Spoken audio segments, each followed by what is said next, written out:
آپ کی ایجوکیشن کی آج کے زمانے میں اتنی ویلیو نہیں ہے جتنی آپ کی اسکل کی ویلیو ہے. ہمارے پاس لوگ پڑھے لکھے آتے ہیں, ہمارے پاس ان کی جگہ نہیں ہوتی, لیکن ہمارے پاس اگر کوئی الیکٹریشین آتا ہے, کوئی ویلڈر آتا ہے, کوئی پینٹر آتا ہے, تو ہمارے پاس ان کے لیے کوئی نہ کوئی جگہ بن سکتی ہے, بن جاتی ہے, کوئی چانس ہوتے ہیں. لیکن پڑھے لکھے آدمی کو میں ایڈمن پہ کتنے لوگ بٹھاؤں گا, ریسیپشن پہ کتنے لوگ بٹھائیں گے؟ نہیں پاسبل.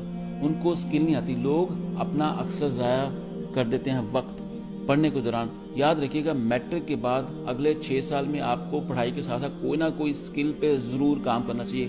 کوئی بھی ہو سکتی ہے, اس میں کمپیوٹر سے ریلیٹڈ بھی ہو سکتی ہے, لینگویج ہو سکتی ہے, پروگرامنگ ہو سکتی ہے, یا اس کے علاوہ ہزار چیزیں ہیں. آپ کے ہاتھ میں ایک ایسا ہنر ہونا چاہیے, آپ کہہ سکیں جی میں یہ کرتا ہوں. یہ چیز آپ نے لازم ساتھ کیری کرنی ہے.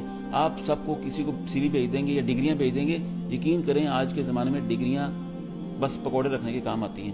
وہ میں آپ کو یہ جو بات کر رہا ہوں شاید غلط کر رہا ہوں, لیکن حقیقتاً ڈگریوں کا اسی طرح استعمال ہوتا ہے. میری 40 سال عمر ہو گئی ہے, آج تک میری ڈگری کسی نے نہیں دیکھی.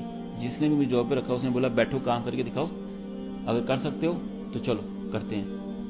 ڈگریاں میرے سی وی کے لیے رہی ہیں صرف. آج تک میری کتنا خواہش ہی رہے گی کہ میری ڈگری دیکھے.